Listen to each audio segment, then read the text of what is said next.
Welcome to the channel, everyone. I'm Skratch. This is another Warcraft Rumble video. Hope you guys are having an amazing day. Season 7 is coming to an end, guys. Almost there. We have around 11 days left till the season ends. In today's video, we're going to have a sneak peek at all of the changes coming to Warcraft Rumble together with Season 8. New troops, new dungeons, new changes, new emotes, new gadgets, and quite a few other things as well.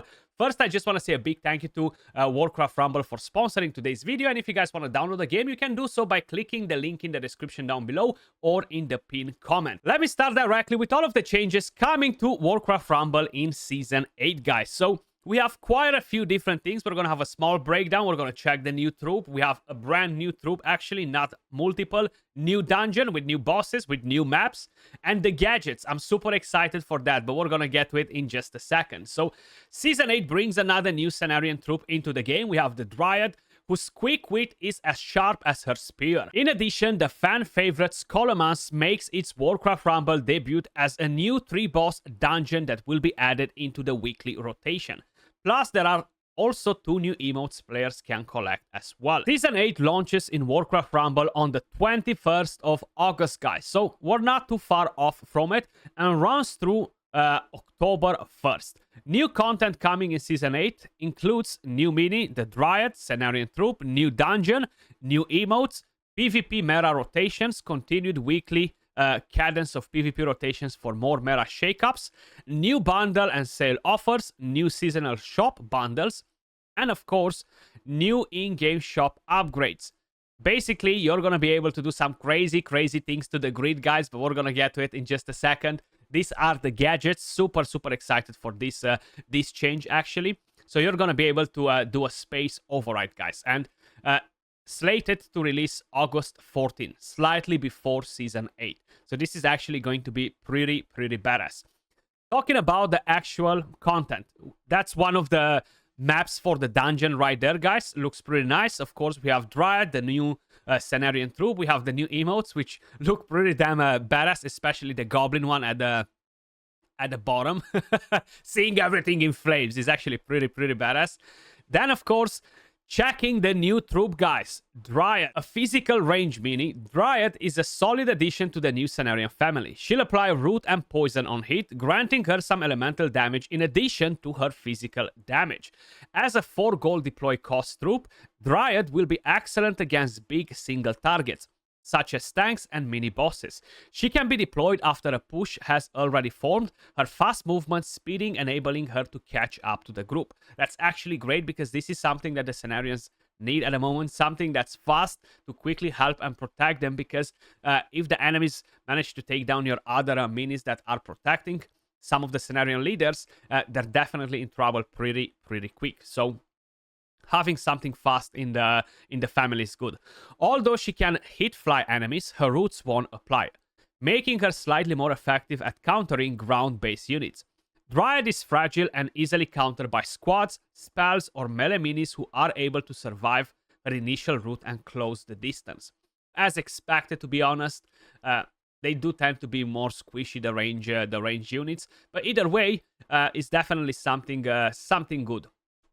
New ability, the Javelin, a single target range attack. Dryad throws her spear forward, damaging the enemy, rooting them, and applying poison. So basically, you're only going to root one enemy. So if you have a massive group of enemies coming, you're not going to be able to group them all, only one of them. So yes, most probably she will be in trouble.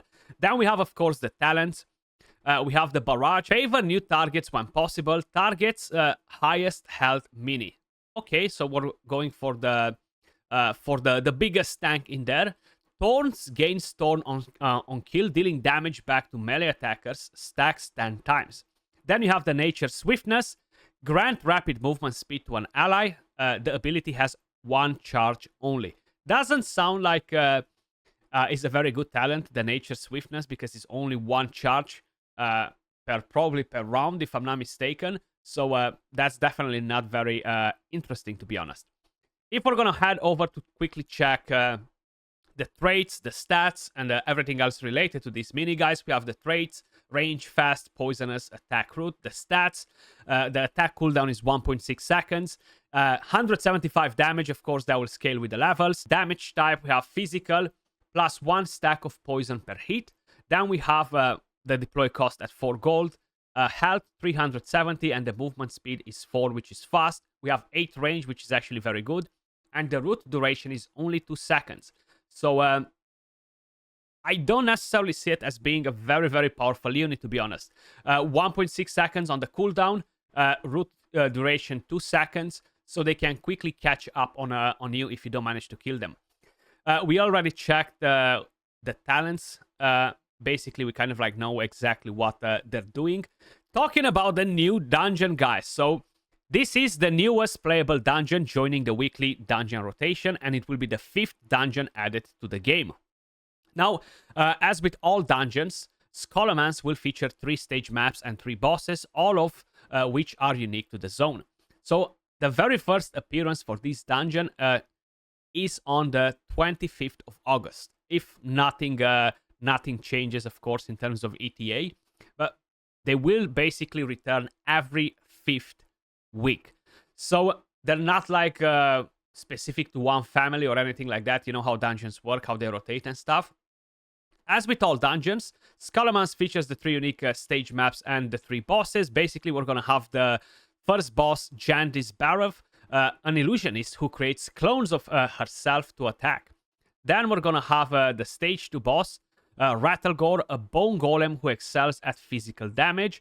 And the stage 3 boss, we have the Dark Master, Gandling, a master of teleporting and ranged magic.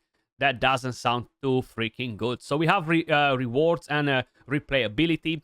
Dungeon provides players with opportunities to power up specific family armies, adding traits and upgrading victorious leader's army slot up to gold. These dungeons are also a good source of Arclight energy, the best to be honest, which is used to upgrade minis rarities level. So even when players max out their armies, dungeons content still maintains long-term value and players' engagement, which is actually really, really good. Now, if we're gonna move over to talk about the new gadgets coming to the game, guys. So these new grid space overrides allow players more control over their mini purchases when using the in-game shop. There are 2 upgrades that are being added to the game, both of which are being added approximately 1 week before the Season 8 officially launches. So we're gonna have Rare O-Matic and we're gonna have Tinker's Gem. These items are mutually exclusive, only one can be used at a time. Now, I'm not sure if we're going to find out exactly how we can acquire them. I would assume from all form of different events and stuff, but they will be very, very effective, guys. So let me just quickly explain you what they're doing while you are able to basically see that on the screen. The Rare-O-Matic can be placed in the grid to override minis to rare quality and cost in the same row or column. This item will be consumed or on mini purchase, my bad. So basically, as you may notice, you're going to be able to just instantly purchase that mini with enough stars to make it directly a rare character. So that's actually massive, especially if you're trying to basically take them to a legendary, to an epic tier, right? And you're just slowly waiting for them to drop on the grid. And if you have enough gold to get them, of course, it will be a discounted price on top of it as well. Then we have the Tinker's Gem. The Tinker's Gem can also be placed in the grid to grant additional bonus XP to minis in the same row or column when purchased. This basically works exactly like the already existing XP gem, only that the player can manually place them. Those are very random. You do have usually to spend a lot of gold to kind of like see one of them popping in, and sometimes you're getting a small one, sometimes medium, sometimes you're making a big boom of 20k plus XP.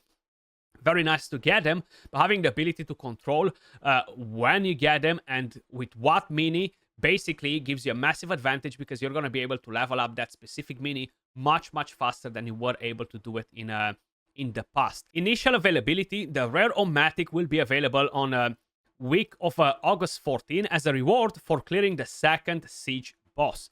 And the Tinker's Gem will be available week of August 21st as a Dark Moon Fairy reward, which is definitely more accessible depending on how advanced you are in the game.